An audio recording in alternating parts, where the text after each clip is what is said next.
just knowing the difference establishes who we are and diminishes that which we're really not. That's a very important thing to know. And it's a very important thing to know that I have experienced that.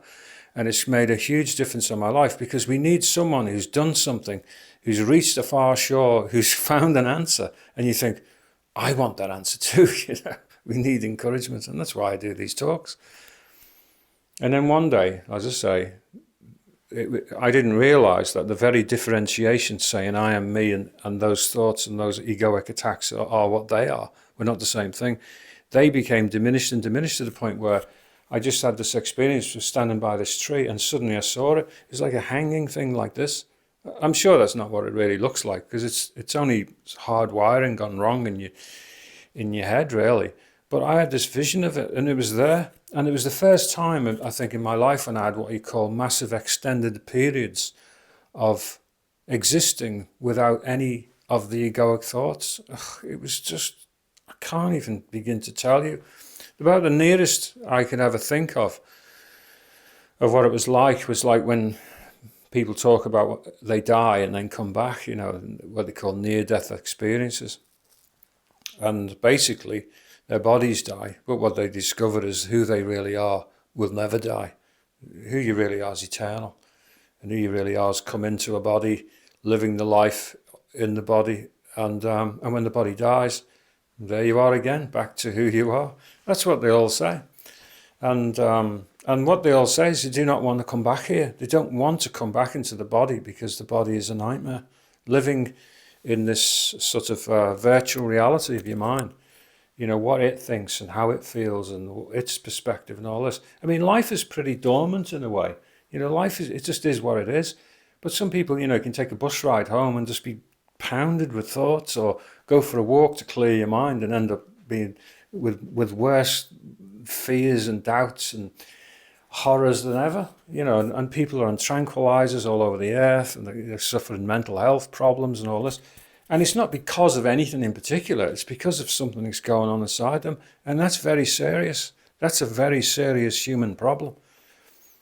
So I hope I'm shedding a bit of light on how it can be overcome. But the place that I've ended up in is that I fully realized that what I discovered, the thing that broke me free years ago in that prison doing the therapy, was in fact to realize I'm stuck inside something. So I'm making the difference, I'm creating a gap. I here am stuck inside something there. And I was so aware of who I was that I could see this person talking. I could see the thoughts that this person was having, the behavior, all the learned ways, the music, everything about him. I was like,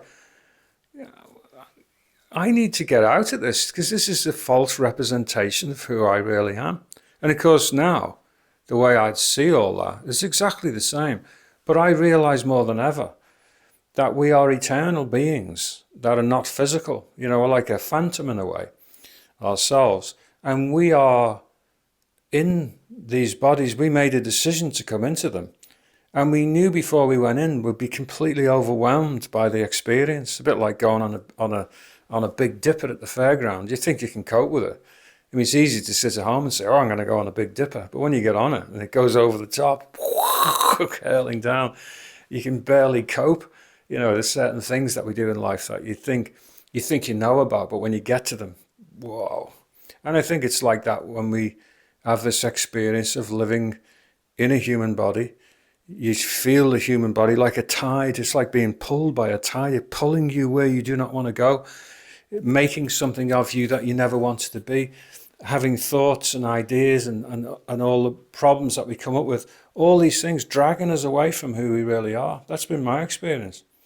But the thing is, the key to it all is to actually know who you really are, why you're here, the fact that you have decided to come in and just like zipped up the suit, like that's the thing, that's why I put this onto there, like a suit of a human, zipped it up and you're in for the journey of that person's life.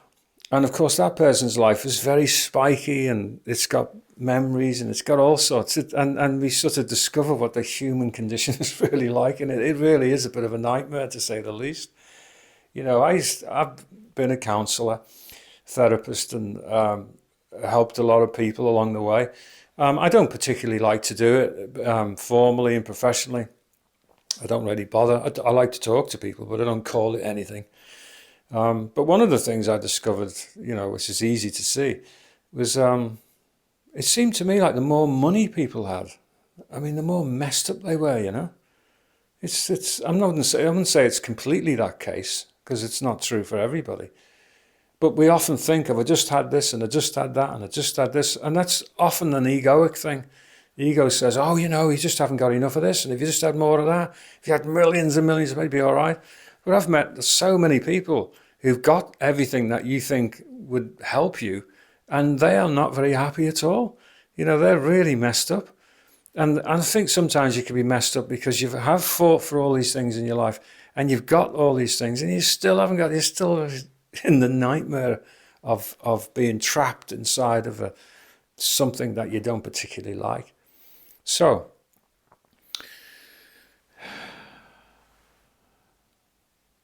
my particular mission, you could say, why I'm here, is just that.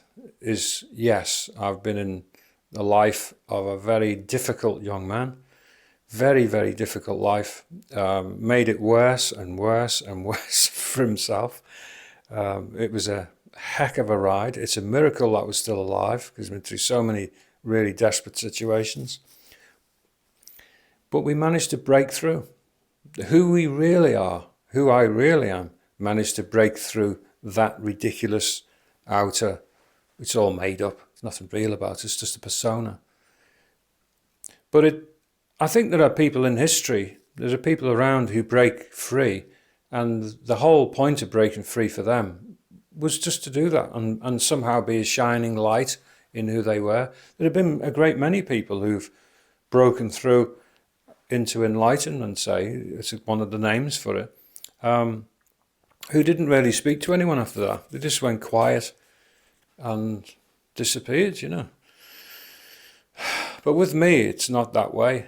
I've felt like the steps that I've gone through in my life, the steps, the pathway, the things I've learned, the experiences I've had and everything else, and not just knowing something in a theory. I'm one of these people, I have to find out, It's like as if, if what you got means you can jump off a house onto a concrete floor and you'll be fine. Well, I'll be probably the one who does it, I've got to find out. So, if something's not real to me, then it's not worth it. It's got to be proven to be real. And in my life, I've found that the only things that are really real is the true self inside. That's the only thing that's real. And the reason I know that is because I used to be so convinced about the personality that I used to have. I used to think, well, that's my personality, it's who I am and all that. But then I saw that all fall to pieces and fall away. And because I came to know who I really am, I could look at who I'd been from my real self, and I could see how ridiculous it was, how contrived it was, how false, and it's just a phony. And so those things that fall away are like dreams, aren't they? We wake up in the morning, had a dream, and the dream has got every emotion.